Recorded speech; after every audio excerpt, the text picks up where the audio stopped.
So Baldur's Gate 3 is blowing up all kinds of records, right? It is. Oh, I didn't know that. It's sold incredibly well. It is very popular. It's, like on OpenCritic, it's their highest rated game of all time. Jeez. On Metacritic, it's like in the tops. It beat out like Mario Odyssey and some other things.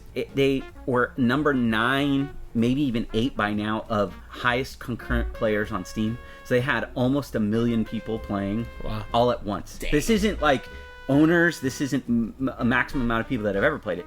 This is like almost 1 million people playing this game at that moment. And so there's only a few games that even, get to that point where there's that many people playing. They just released, right? Let me tell you a little bit about it. So Baldur's Gate 3 is a very traditional computer RPG in the style of these old Baldur's Gate games. Right. It is also built off the Dungeons & Dragons license. It is truly an achievement of a game. There's so much freedom in this game of things you can do. They really did break it open. It's got a really engaging story. Every single character in the game has a voice line. Like all dialogue is voiced, even the most minor characters. Yeah.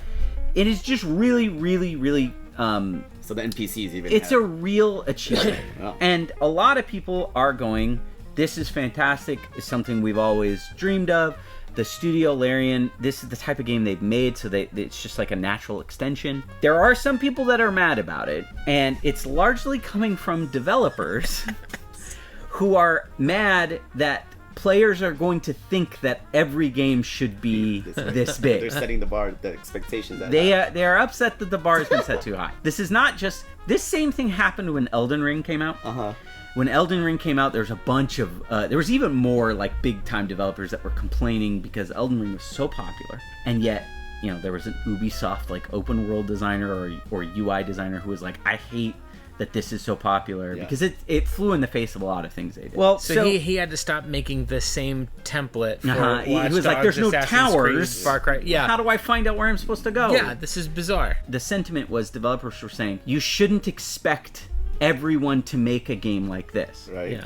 And so then there's a lot of backlash on YouTube from gamers and content creators that are saying devs are so lazy and they're so worried because this is finally a good game that came out and they're mad about it. And IGN put out a video where they were really saying like criticizing that criticism, saying like everybody should expect better. And I kind of want to get your guys' take on just the idea of the rising tide. Do we feel that like sometimes developers do have unfair expectations on them? Where do you feel on this? I have immediate thoughts about this. Number one, I can't fathom the complexity of developing a video game. Right. Because you have to have cinematic chops in order to like direct actors. Especially if you're making a very cinematic game, you gotta be basically a movie director. But even if it's a minor cinematic game, even Legend of Zelda has voice acting. Like you have to think of how lines are delivered. Do they represent the character, which has to be written by a team of writers, which then they have to live and they need to be in a world that's immersive. Not to mention, I think like the technology that goes behind it. And then at the end of all of these, now you're hiring orchestras to do your soundtrack, which has to be written by someone or a team of people, and then conducted by someone, and then famous voice actors. Like there's so much that goes into making a video game. So the idea of seeing something so monumentally, profoundly good, and the reaction being discouragement, one, it says something about the achievement, but two, it also like I can empathize with that person who's like, this is really hard. And that everyone's gonna expect me to do this. I mean, like I always have to parallel it to music and other things, but like when OK Computer came out by Radiohead, and it was like, where do we go from here? You can still go back to that album and get like all the feels from that album. Right. Yeah. I mean, it happens in movies. When Bob Saget directed Dirty Work, I mean, everybody watching was like, "This is the greatest film." We can't. Norm Macdonald. We cannot make comedies anymore because Dirty Work is the funniest movie ever. Yeah, it happens. Yeah, well, but then Arrested Development came along and went up to that on the humor and the writing. How dare you! I shan't recant, but hashtag I shan't recant. But so all that being said, I also as a player see that, and it might make me devalue games, but I'm also a retro player. Yeah. And I love going back to older games that have more of a simplicity or more of a single line of innovation rather than a multiple scaled line of innovation. And at the end of the day, developers, they don't have to make the biggest game. They have to make the most fun game. Correct. And ultimately, whatever the formula is to create an engaging and fun experience ought to be the aim, not shoot, we need to make our map, twice the size of the continent of the map in this game. And now we need more. Like, for me, I get those games and I get almost a panic attack because I'm like, I don't know where to go. I started to play Fallout on the 360 and 3, I think it was. Same thing, right? Same thing. Like, I was like, I'm having fun, I think, but I also feel like I'm missing out on everything. Right, yeah. So It's going to happen again with Starfield. But now you have a whole universe. But all that being said, the challenges to innovate are significant just as the challenges are to keep it fun. Yeah, right. And if I'm having fun while being lost in your world, then great. And the ways that developers understand the psychology of the player, the psychology of video games, all of that stuff, it's cool. As far as complaining about innovation, like, how many times have I sat through an E3 speech about we're innovating and so when someone's actually doing it and you go, you can't innovate that much. Don't make us look bad. It's easy to be cynical about that, and if you're a developer watching this, my heart goes out to you. But when I would play sports and I would play against players that were better, or when I would play in bands with musicians that were far superior to my chops, it made me better, and I hope that it makes you better too. Well, rather than like, slow it down, guys, we need more radio towers to hack to open up more parts of the world map. I agree with you 1000%, but you know what? I'm all about this. I'm all about putting out a product that's 150%. I'm all about inspiration and pushing the envelope, and it doesn't have to be competition, but do your best, work on it hard, and then inspire. Yeah. Right? Creativity, fun games, very important too, but if you're going to build a massive game, that's awesome as well. A lot of my customers love those 100, 200 hour video games, right? Yeah. Where they could just spend hours doing nothing in this massive world, right? But it's just mind boggling to see what they could put into these freaking video games, right? But Elden Ring, I haven't played that. I haven't even played Final Fantasy, but I think one comparison for me is the God of War Ragnarok, right? Yeah. Because that series used to be just a hack and slack, finish it within 8 to 10 hours, button mashing, and that's it. But I played God of War 2018 before Ragnarok came out, and I was getting through it. Gosh, I put 12 hours in it, and I was like 10% complete. Yeah. And I was like, wait a minute, the old God of War game, that should be done. That should be done by now. But God of War, did you play Ragnarok? So I didn't, because I couldn't get through it. 2018, I'm still stuck in there. So it's funny. I when the game hooks me, I will play it all the way to the end. And God of War 2018 was like, I have to see where this whole thing goes. I didn't understand all the story all the time because I'm dense, but the experience is so engaging. And actually, the first time I played it, I turned it off after a little bit because I was like, it's too hard. I don't really get it. Right. And then I turned it back on, and I was like, oh, I was in for the whole ride. You got you hooked. Yeah. Hey, look, God of War, those God of War games, Breath of the Wild and Tears of the Kingdom, Elden Ring, this stuff gets repeated over and over again because these games come out where the developers put out a game that they worked on for a very long time. Yeah, right. And Tears of the Kingdom is one of those games where you kind of are shocked by how well all the systems work together. Yeah. Baldur's Gate 3 is a game like that where you go, I wonder if I could do this. Like, can I take... In Baldur's Gate, just as an example, you have inventory, and you can take explosives. You can put them inside a bag that you then hold in your bag. So it lets you, hold more stuff, right? So you can have bags in your bag, and you can put stuff in those. But you can also take any item out, and you can throw it. You can throw it on the ground. It's like a real thing, just like Zelda. However, if you take a bag that you stuffed full of explosives and throw it off a cliff on an enemy, all of the explosives will blow up and will nuke that enemy no matter how strong they are. It will destroy them. It breaks your frame rate on your computer. So those kinds of things where Zelda was really good at this, where it goes, I wonder if I could, and then you try it and you realize, like, somebody anticipated that, or they just made a system. Right. So I want to lay it down because I have played Baldur's Gate, and in fact, Baldur's Gate 3. Yeah. I played quite a bit of it. Nice. And there's a reason why I played quite a bit of it.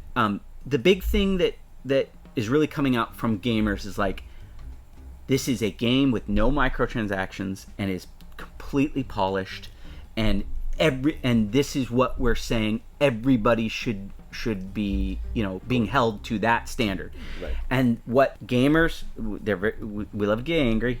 They're very quick to be angry. It is not truly a good comparison to compare Baldur's Gate 3 to a game that comes out like, let's say, Diablo 4 just came out. Diablo 4 was being developed for about as long as Baldur's Gate 3 was. Wow. But I wasn't playing Baldur's Gate when it came out this month. I was playing it 3 years ago because Baldur's Gate has been in early access for 3 years. Wow.